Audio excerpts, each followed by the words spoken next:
Okay, 3, 2, 1. Oh my goodness. Good morning, good afternoon. Whatever it is for you, I hope you're having a fantastic day. My name is Zach Schomler. This is Strong Opinion Sports, episode 463. Welcome in.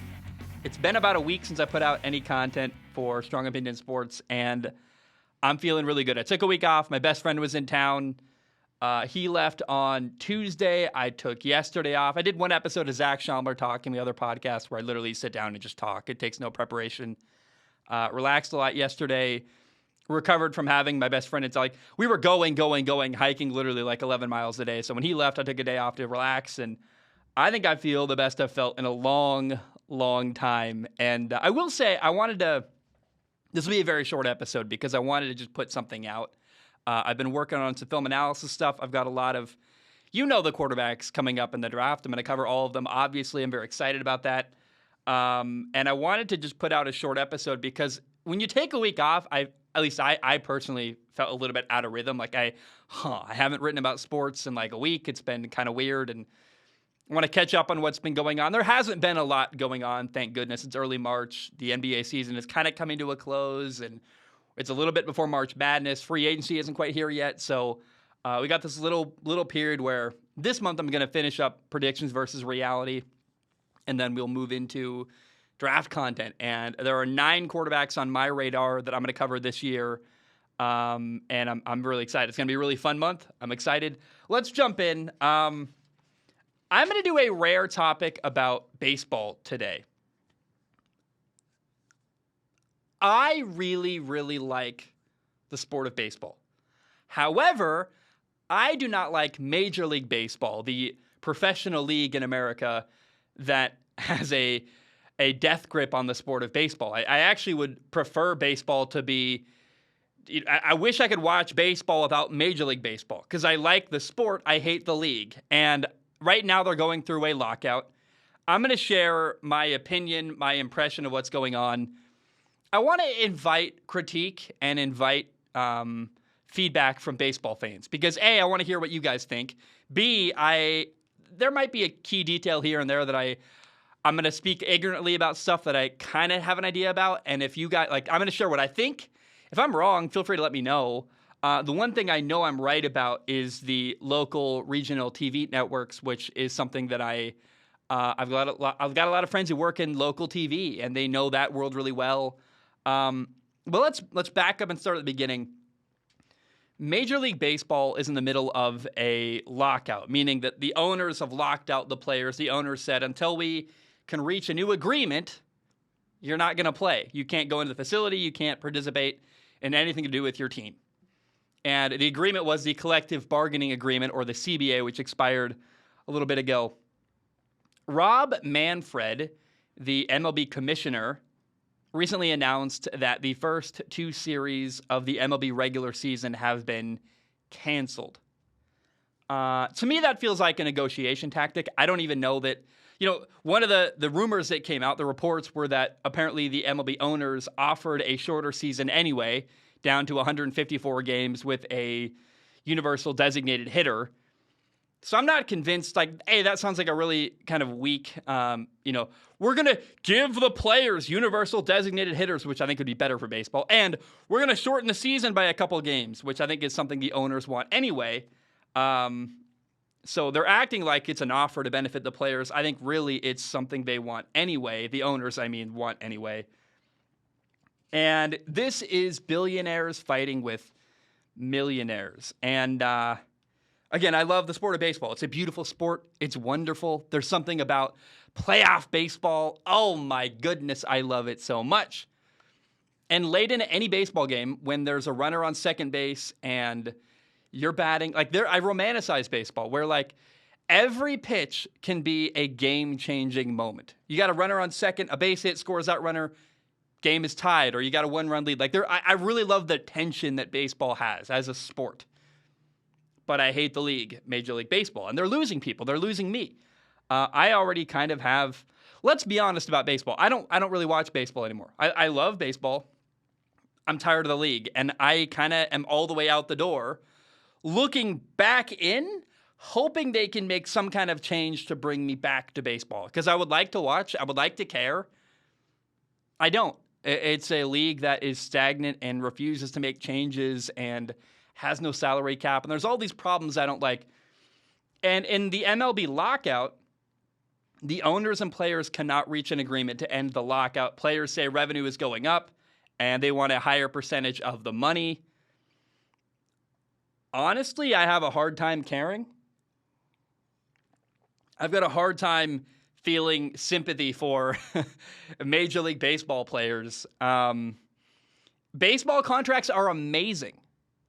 I cover football really, really closely, and football contracts do not have fully guaranteed money. They're not very much money. If you want to get paid playing sports, play baseball or basketball, at least in America, because they're way bigger contracts with way more guaranteed money than a football contract. Like, I don't really understand. What do the players even want? These guys are multi-millionaires. The worst paid baseball player has it pretty dang good. If you want to feel bad for somebody, feel bad for guys in the minor leagues who have terrible lives, make no money, they travel like crazy. Those guys I feel bad for. Anybody in the Major League Baseball system, I'm like, crocodile tears, man. Like, you're getting paid a ton of money to play a kid's game. And I don't say that very often. I'm not one of those guys that go, sports athletes shouldn't be paid, but I'm like, baseball players have it good compared to football players who can destroy their body and play for 3 years and make the league minimum. And you get out, you're not set for life when you finish an NFL career necessarily. Baseball, you play a couple years, you're set for life if you do it right. I don't know. I'm also, here's something that really, I am very skeptical about the way that baseball is built right now, because baseball is built in an unstable way. They got massive regional TV contracts from local broadcasters. And, you know, when I grew up in the Northwest, Root Sports is the one that carries the Mariners baseball games, for example. The problem is those local TV networks are dying. I have friends who work in local news, like all over the country, for all kinds of different places. The money's drying up for local TV networks. And that is why, if you watch the local news, maybe not everybody on camera is young and right out of college, but a lot of the people behind the scenes are hired right out of college because they are the cheapest people to hire. They don't have families. They are happy to take whatever salary you give them. They just want a job, period. So I am concerned that the money, I think that the way baseball is set up to make money now with these massive bloated regional TV contracts, that money's going to go away eventually, and then you're in big, big trouble. So I not only really have a hard time finding sympathy for the players who make tons of money, and I'm like, well, what do you want? What are you complaining about? Like, play baseball. Shut up. I wish that wasn't how I felt. I'm not normally that kind of guy, but I look at baseball, I'm like, what do you want? Like, you guys get paid great.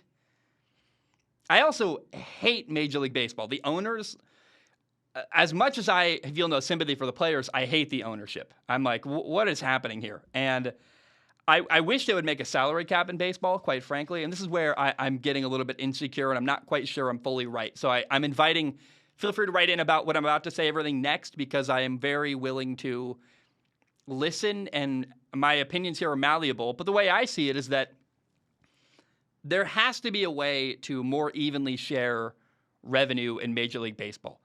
Like, sure, the Yankees sell way more T-shirts and hats and mugs and merchandise. Sure. That's their money. It's people interested in the Yankees. They got a bigger fan base. A lot of people care about the Yankees. They'll buy a mug, whatever. Harder probably to sell a, Pittsburgh Pirates T-shirt than a Yankees T-shirt. Let's be honest. But I wish baseball would force a salary cap where you take the TV money and prop up small market teams. If the rich teams have nobody to play against, then why does it matter if they sell a ton of merchandise? Hey, the Yankees sell a ton of T-shirts, but they got nobody to play against. That, honestly, I really would like to see them. I guess it's almost like socialism, unfortunately. Can we share the money evenly? Like, I'm going to throw out a number. What about $100 million? That's a new salary cap in baseball. And not only is that the salary cap, we're going to help make sure every team has $100 million to spend every year. We're going to share the money evenly. I know there's already revenue sharing. Can we change it a little bit and make it even better? something like that would help baseball. I hate the MLB because they refuse to change. There's a cultural system in baseball. It doesn't allow people to celebrate home runs, which is so stupid, and the salary caps are insane. And you've got teams that are like Moneyball. Like remember that great movie Moneyball with Brad Pitt and the book they wrote and what the Oakland A's did? It shouldn't have to happen. Like there's enough money in baseball for every team to have $100 million to spend on contracts, but they don't share revenue very evenly. And they're happy to have the Yankees have a massive bloated salary, massive spending on players, where the Oakland Athletics have nothing to spend on players. And yeah, let's have this uneven balance and let's have them play each other. That's fair. It's stupid. I don't like it. And I wish, honestly, there was another league to cheer for when it came to baseball, because baseball is a wonderful, wonderful, wonderful sport.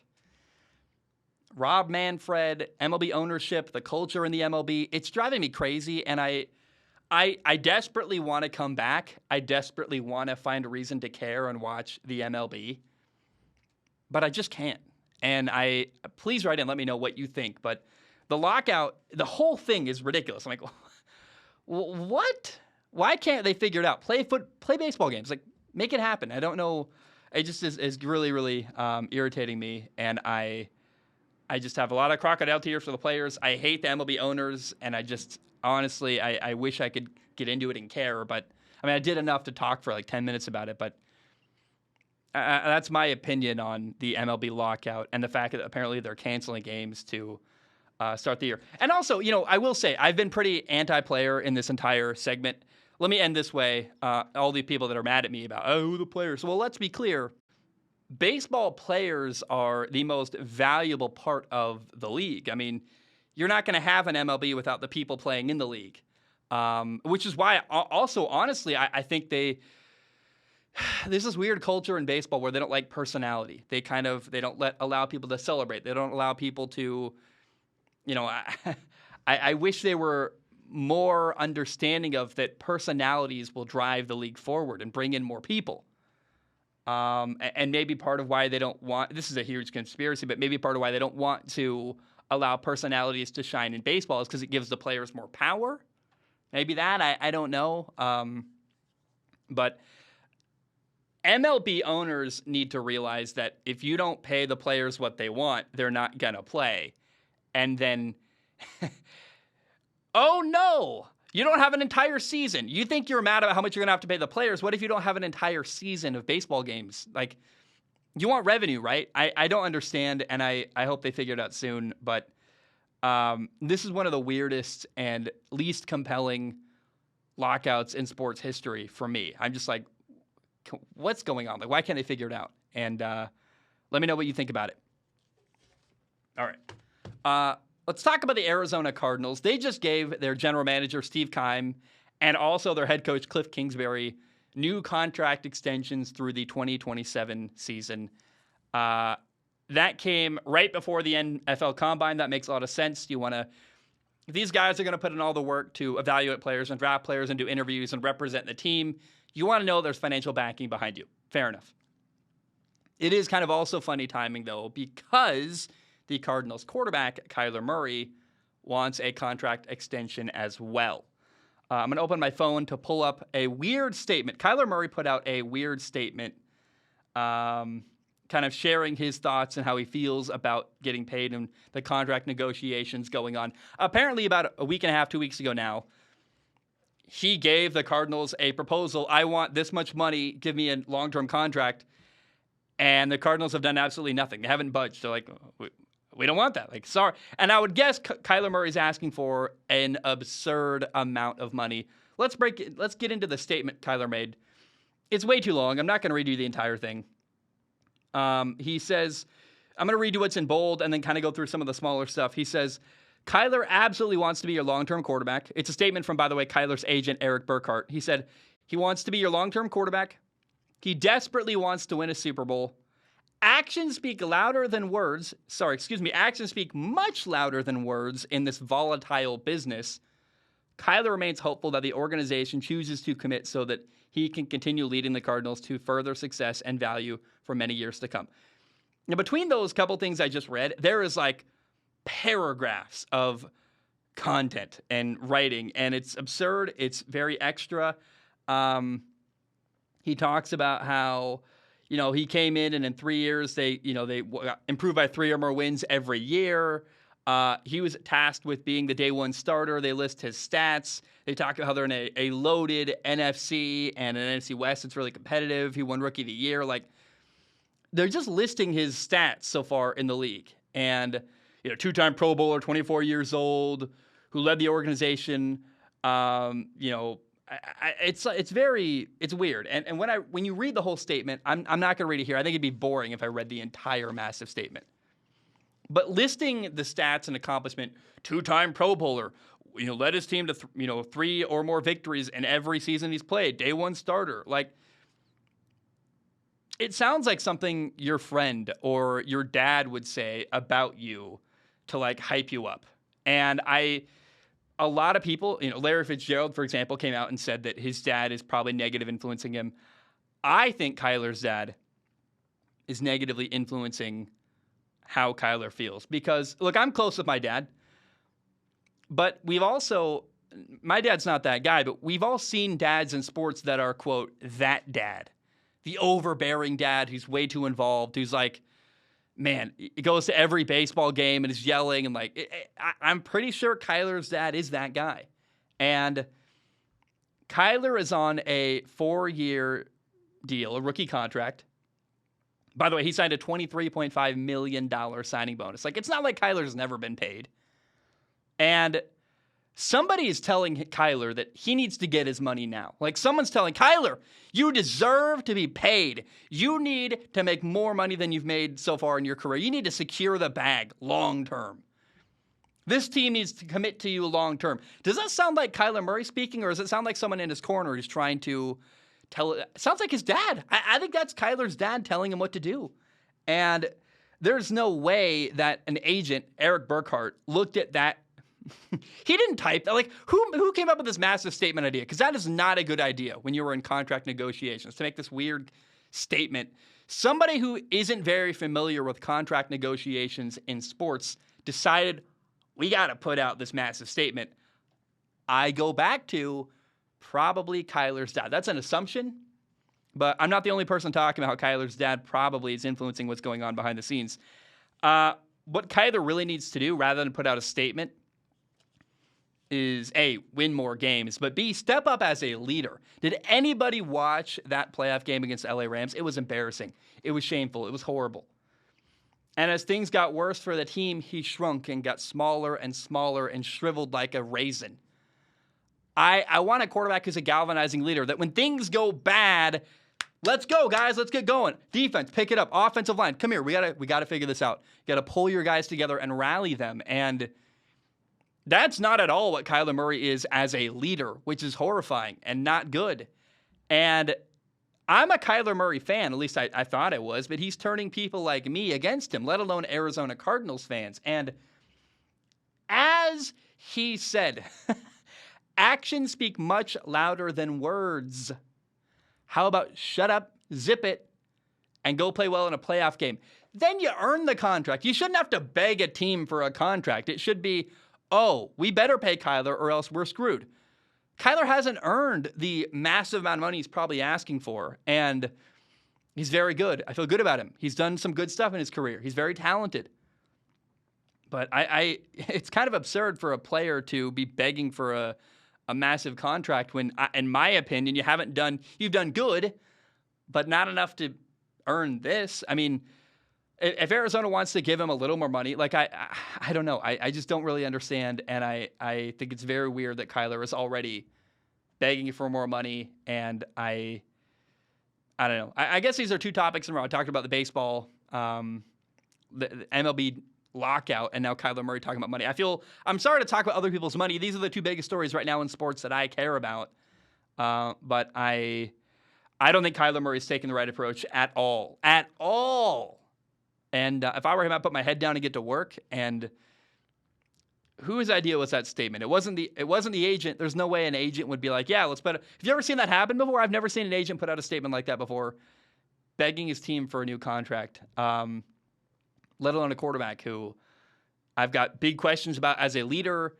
And I'm getting less and less impressed with Kyler Murray the more I learn about him, the more I see him operate.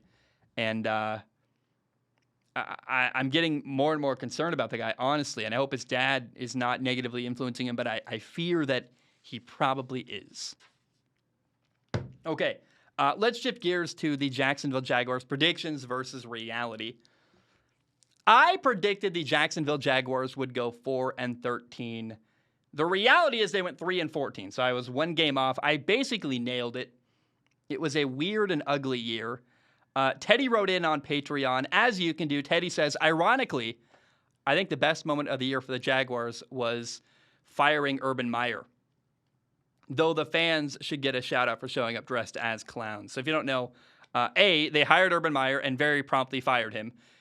B, Jaguars fans at the end of the year started dressing up like clowns and going to games, which is hilarious and amazing. And even if they're good in the future, can we just make that a tradition? That'd be really fun. Like either Jaguars fans can do it, or if your team is doing bad, I want to see more of it happening. So either Jaguars fans just dress up as clowns perpetually, or if your team is bad, let's say the Falcons are terrible next year, I want Atlanta fans to dress up as clowns. Or if the Saints are bad, or the Jets, or whoever. Like if your team is bad, I would love to see the tradition of sports fans dressing up as clowns to go to games. That sounds hilarious and really, really fun. Let's talk about Urban Meyer. Urban Meyer made a lot of mistakes early on. He influenced them. They drafted Travis Etienne, a running back they didn't really need, which showed that I felt like he didn't value James Robinson, the running back they already had. It was kind of weird. Although I did explain why it made sense because, Travis Etienne can both operate as a receiver and a running back, but then he got hurt immediately and missed the entire year. So that felt like a wasted pick by Urban Meyer in the first round. He traded Gardner Minshew away after giving him a bunch of first-team reps, which really just wasted a bunch of reps. I mean, you took a bunch of valuable reps in training camp away from your rookie quarterback, Trevor Lawrence, only to trade the guy away. It made no sense at all. Apparently, he kicked the player, I believe Josh Scobie, one of the kicker in Jacksonville, whoever that was at the time. He kicked him. That came out later. That was kind of the final straw that got Urban Meyer booted. He, after the Bengals game in Cincinnati, he didn't fly back on the team plane. He went on his own adventure and cheated on his wife in a very public fashion. Urban Meyer lost all credibility as a head coach, and so they fired him midseason. On December 15th, it was announced he has been fired. That is after Week 14 of the NFL season. Now, despite all of the chaos around the Jaguars, let's talk about the young rookie quarterback, Trevor Lawrence. He had a 59.6% completion percentage. He threw for 3,641 yards, 12 touchdowns, 17 interceptions. That's not great. More interceptions than touchdowns. Although even though the stat line isn't very good, it requires perspective if you're going to talk about what Trevor Lawrence did last year, because the team around Trevor was a nightmare. And he did not go to a stable organization. Where you go as a rookie quarterback really matters. And he's got obvious talent. In fact, Week 18, I thought he put together the most encouraging performance of the year. They beat the Colts, a division rival, and eliminated the Colts from making the playoffs, which was awesome. So the year ended on a high note, and Trevor played very well in that game, Week 18, left me with a good impression, and I was like, okay, we're going to be all right. So when you look at, hey, Trevor's clearly really good, talent-wise. He ended the year well, and honestly, you have to evaluate with the lens of all of the drama and nonsense that went on in Jacksonville. It's amazing Trevor did as well as he did. So I've got a positive outlook on Trevor Lawrence, the young rookie quarterback, second-year quarterback now in Jacksonville, going into his second year. Let's be clear about that. They hired Doug Peterson to be their new head coach moving forward. He's a former NFL quarterback. He also won a Super Bowl as the head coach of the Philadelphia Eagles. That's awesome. All they got to do now is put some stability around Trevor Lawrence. It seems like Doug Peterson could be that guy who can connect with Trevor and surely treat him in a more professional fashion than Urban Meyer did. I'm very, very curious to see what kind of moves the Jaguars make in free agency. One bright spot this year, though, was the rookie corner, Tyson Campbell. He struggled early on, but in the second half of the year, he really stepped up and started playing very, very well. The other corner, though, kind of the biggest bust for the Jaguars all year last year, maybe not biggest bust. That's a bit maybe unfair. Shaquille Griffin was a bust, though, in my opinion. They signed him. They gave him a 3-year, $40 million contract. I believe $28 million guaranteed, something like that. And despite a big contract, expecting him to be a starter, he made very little impact last year for the Jaguars. He had 0 interceptions, not very many pass deflections.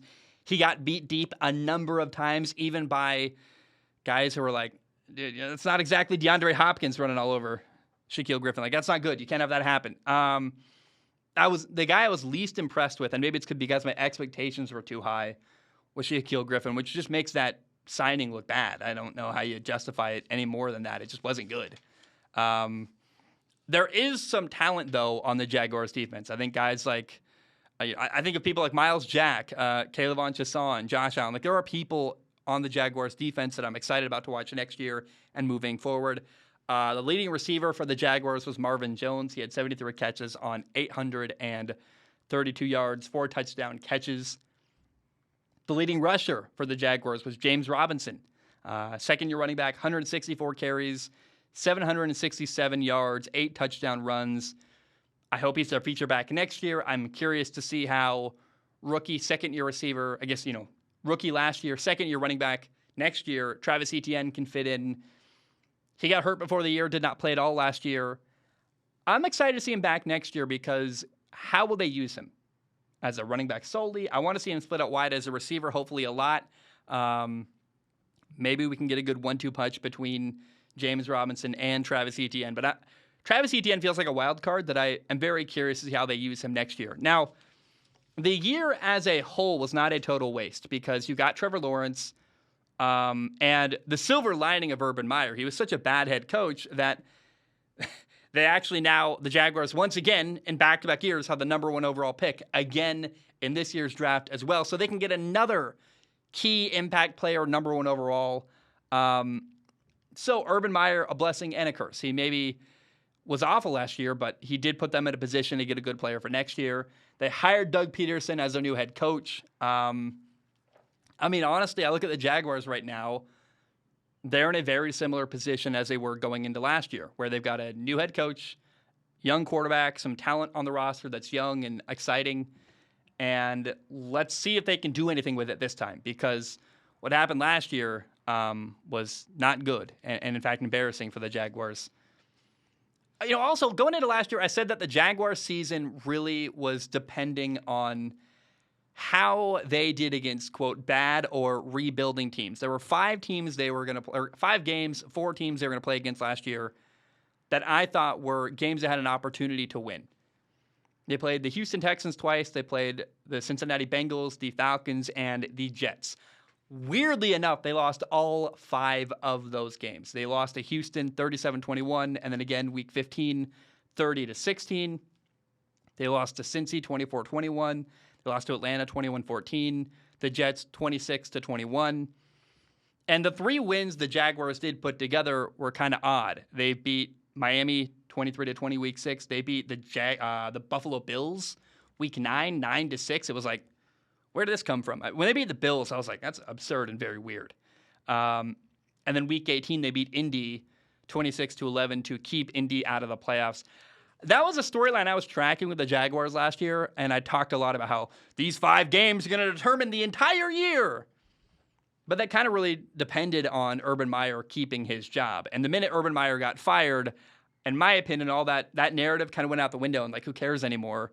It's a busted year anyway. So I wanted to revisit that because I did talk about that narrative a lot, but once Urban Meyer got fired, that entire narrative, against bad and rebuilding teams, I didn't care about. And in fact, Cincinnati wasn't a bad team at all. They were rebuilding, I guess, but the Bengals went to the Super Bowl. So the fact that they took Cincy to a 3-point game is actually maybe even an achievement, I guess. I don't know.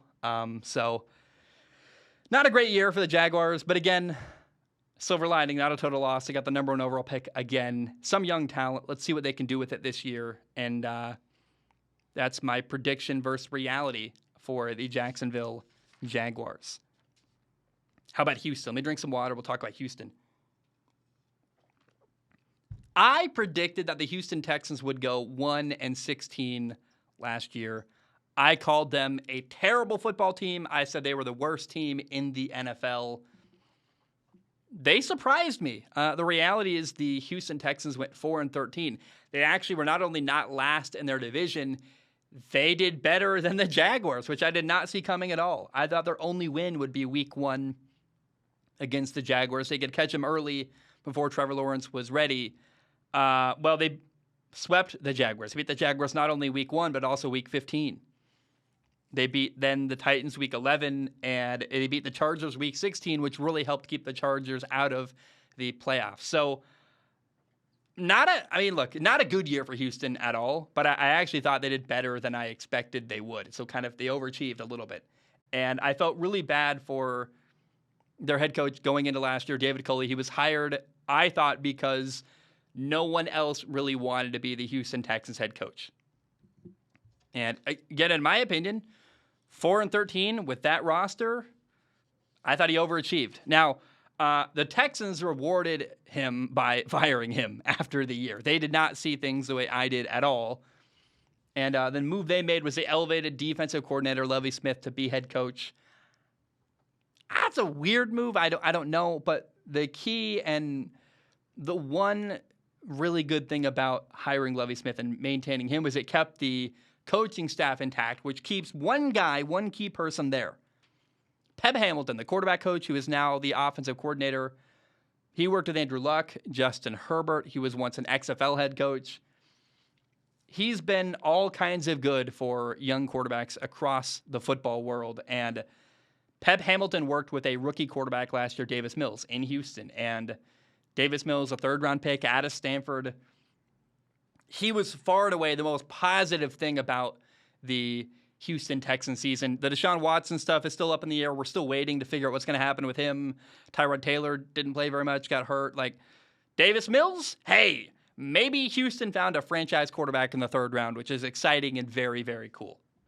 He played in 13 games. He threw for 2,664 yards, 16 touchdowns, 10 interceptions, a 66.8% completion percentage. That's very good for a rookie quarterback playing in 13 games. And also with the context that Houston was a terrible, terrible team running the football. They were dead last. They were the worst rushing team in the NFL last year. Their leading rusher was Rex Burkhead, who's 31 years old, was like a undrafted player out of Nebraska. Was he undrafted? I don't know. He played for the Patriots for years. I would imagine he was undrafted. Here's how the great Rex Burkhead, the leading rusher for the Houston Texans last year, he had 427 yards rushing. Not great. 427 yards on 122 carries. It shows. Not only did they had a revolving door at running back between David Johnson, Rex Burkhead, Philip Lindsay. There's one other guy. He went to Alabama. Mark Ingram. Not a great rushing year for the Houston Texans. Brandon Cooks had a good year receiving. He was a leading receiver by over 500 yards. He had 90 catches for 1,037 yards and 6 touchdown catches. Honestly, there's a lot of work left to be done in Houston.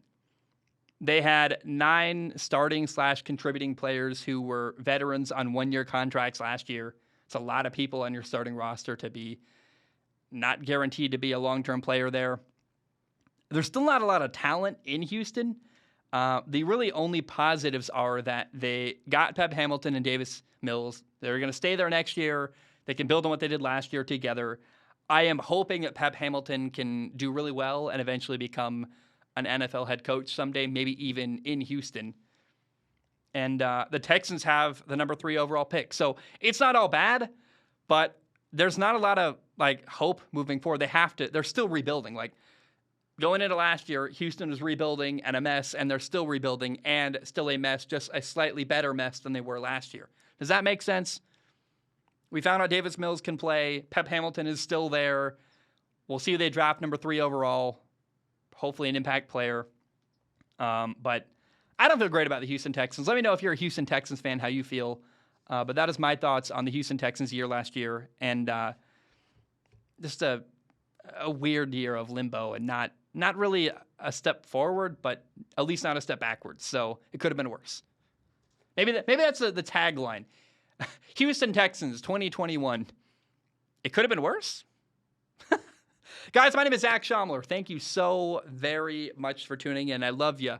I appreciate you. Thank you so much. Weird news. I bought a truck last week. So I bought a truck. I'm moving back to the mainland in end of May. Yeah. In June, I'll be back on the mainland. In August, I'm setting off to drive across the country and make this show, go to games, go meet you guys. I want to say thank you real quick because buying a truck is something that would not have been possible without, A, good credit, but also B, you guys who watch and listen to the podcast and make it all possible. So thank you so much, man. You guys have no idea the impact that Strong Opinion Sports and you guys have had on my life. I just want to say thank you. I love you. I appreciate you. And bam, we are done.